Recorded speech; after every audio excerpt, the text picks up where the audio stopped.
Okay, so let's take a look at our Excel sheet here, and I'm going to start off with Exhibit 13, okay, which is an exhibit that lists here the entire pre-opening budget for the Ritz-Carlton at Washington, D.C. So remember, this is the entire pre-opening budget, not just the budget for the 7-day countdown. So not all of this is related to training costs. So what we need to do in order to answer part A of this worksheet is how much more would doubling the countdown length from 7 days to 14 days cost us?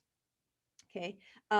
Remember, again, not all of these costs listed in column B are related to the 7-day countdown. So you shouldn't just double all of these pre-opening costs and then say, okay, 7 days. Well, now it's 14 days times 2. We're done. We need to go through all of these line items and decide whether it would increase, like it would be an incremental cost that we would have to, pay more if we extended the training by 7 more days.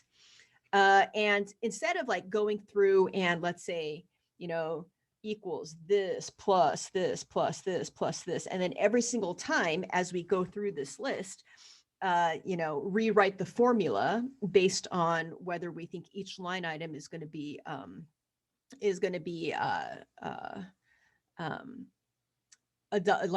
repeated as a cost or not. We're going to try to automate this a little bit more within Excel.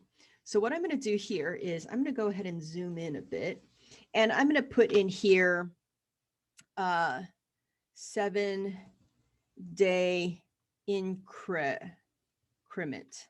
Okay. And I'm just going to make this a new column. Okay. Oops.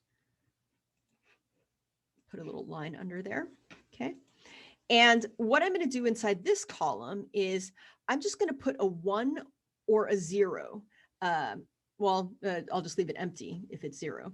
I'll put a 1 inside this column to denote whether or not I think this is an incremental cost if we have to increase the length of the 7-day countdown. So I'm imagining salaries and wages. We don't have to, increase their salaries or wages because they're already on the payroll, regardless of whether or not, they're going to be there for training or not. So it's not like we're going to be incurring more of their salary if they spend those days training versus if they spend those days in operations. So no extra on the salaries and wages. Okay. I don't think we're going to be spending extra on entertainment, executive committee travel, or miscellaneous. Maybe executive, well, no, I don't think we're going to have additional executives fly out for those 7 additional days of the countdown. So none of this stuff. Other expenses. So ask yourself, compared to just 7 days of a countdown, if we had 14 days of a countdown, would we incur more of these costs? And I'm looking through and I don't really think we're going to be incurring any more of these. And you may disagree with me, right?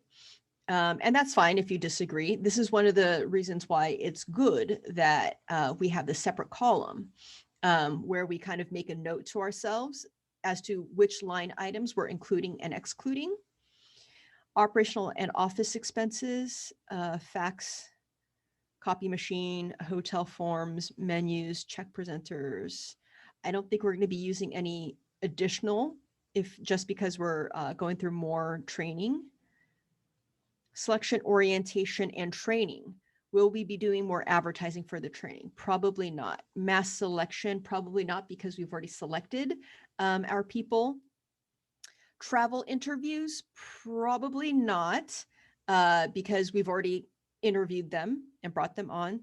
Talent plus executive interviews, not sure about that, but let's just say sure. And then presentation costs. Let's see what that footnote is. Footnote A. Part of the 7-day countdown. Half of employee cafeteria costs are part of the 7-day countdown is note B. Okay. So let's go back here. Presentation costs. So maybe we have 50% more. Let's say we have presentation costs. be generous. We'll incur the entire presentation costs. Let's say we'll incur the entire amount of the trainers. Let's say we'll have twice as many pep rallies. Okay. Recipe testing and trial feedings. Let's say we'll double the chef's table. Let's say we'll double the employee cafeteria. We'll double the food show, let's say. Let's say kitchen prep. No, that's probably opening inventory, so not. The lobby lounge, that's a one-time thing. Non-perishables. So this is kind of like spoons, rubber spatulas, silpats, stuff like that for the kitchen. Room service, I don't think we're going to be, well, maybe let's say we'll incur some of that, because maybe as part of the training we're using some of that room service material, like you have to practice refilling the bar nuts or something like that. The restaurant.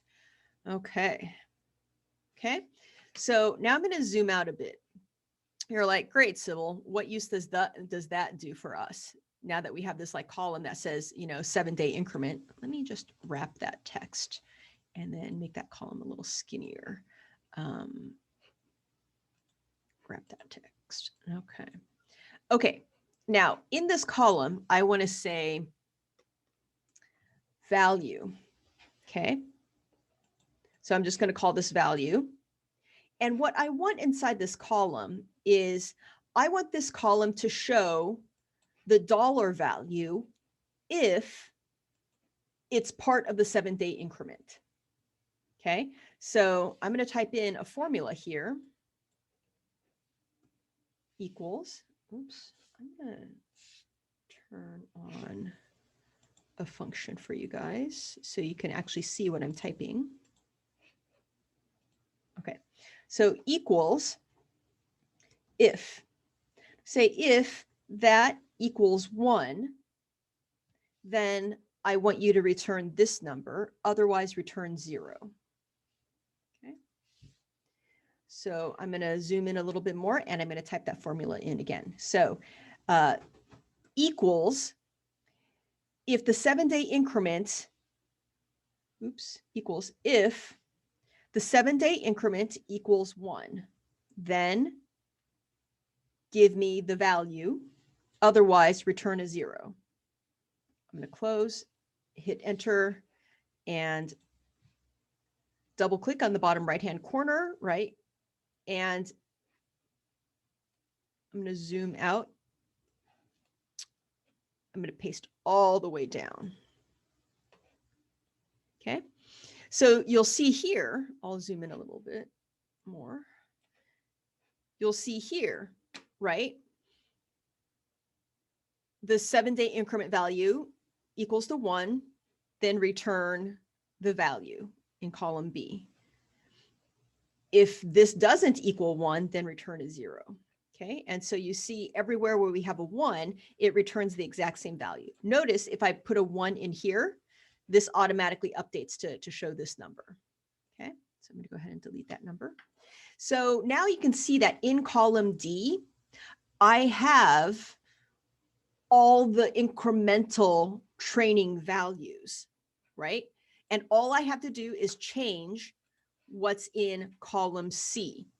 This way, in a glance, right, I can look just down column C and I'll know, right, what assumptions I'm making about what costs are being doubled or not. And all I have to do up here is equal sum. Oh, let me zoom in so you can actually see what the hell I'm typing. So I'll just say here, total equals sum. Control Shift, arrow down, press enter. And you'll see here, this is the sum of all the dollar values in this column. Maybe I'll just do that. Okay. So this is the total dollar amount. And I'll center that. Okay.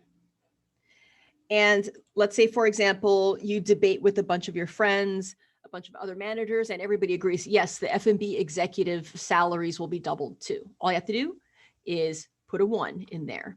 And you'll notice that this also automatically updates to add in this dollar value amount. So you debate and you're like, oh, no, no, no, no. The F&B executive salaries, that isn't going to double. Put a 0 and that number automatically updates. Okay. So this is a very excellent way to have a very flexible and visible record of what your assumptions are inside your model, right?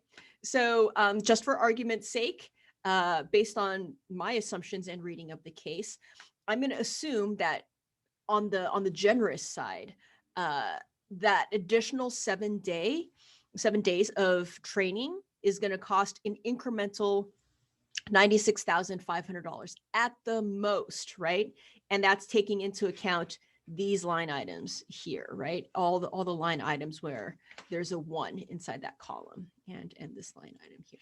Okay. And you can debate all day long with other folks, like, what ends up being more accurate or not. Okay. So we'll stop this recording here and then I'll see you in the next one.